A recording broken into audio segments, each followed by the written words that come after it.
مبارک ہو شہ ہر دو سرا تشریف لے آئے، مبارک ہو محمد مصطفیٰ تشریف لے آئے۔ جب کوئی دکھیے کے کام آتا ہے اور اس کی اعانت کرتا ہے تو پھر وہ راضی ہو جاتے ہیں۔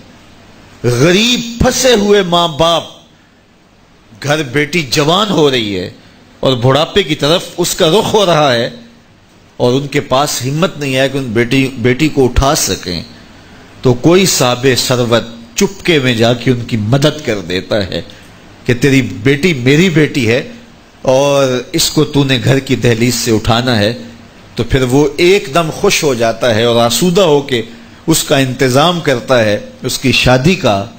تو کوئی جانتا ہے کہ اس بوڑھے ماں باپ کے دل سے کتنی دعائیں نکلتی ہیں اور اس جو ہے وہ بیٹی کے دل سے کتنی تمنائیں اور کتنی جو ہے وہ نیک جذبات ان اشخاص کے لیے ہوتے ہیں جو ان کی مدد کے لیے کھڑے ہوئے۔ تو کوئی اس کا وزن ہے؟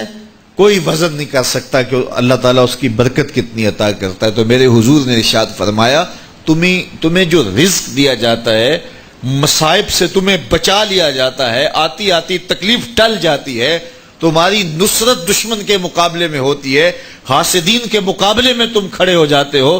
فرمایا تمہیں پتہ ہے یہ تمہیں کیوں ایسا ہوتا ہے؟ فرمایا الا بدعفائکم، جو تمہارے معاشرے کے کمزور لوگ ہیں جن کی تم نے مدد کی، فرمایا یہ ان کی دعاؤں کا نتیجہ ہوتا ہے۔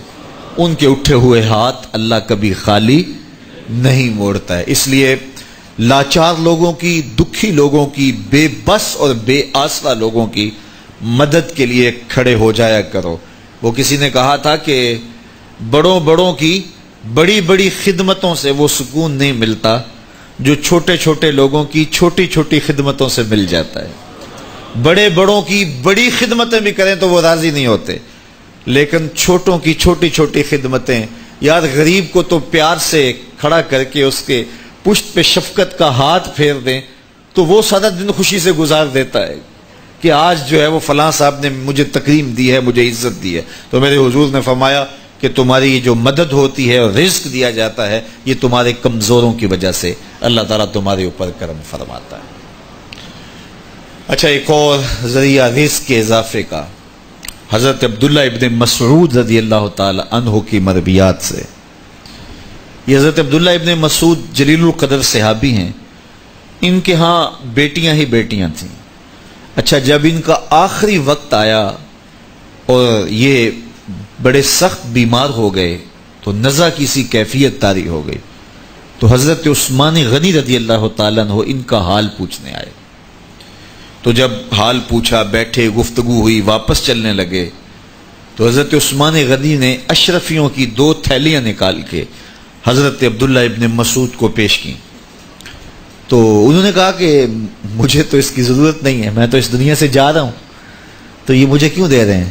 تو حضرت عثمان نے کہا کہ یہ آپ کی بیٹیوں کے لیے، چونکہ آپ کی بیٹیاں ہی بیٹیاں ہیں تو یہ میں ان کے لیے پیش کر رہا ہوں، آپ کو تو واقعی ضرورت نہیں، دنیا سے جا رہے ہیں تو یہ ان کے لیے ہے۔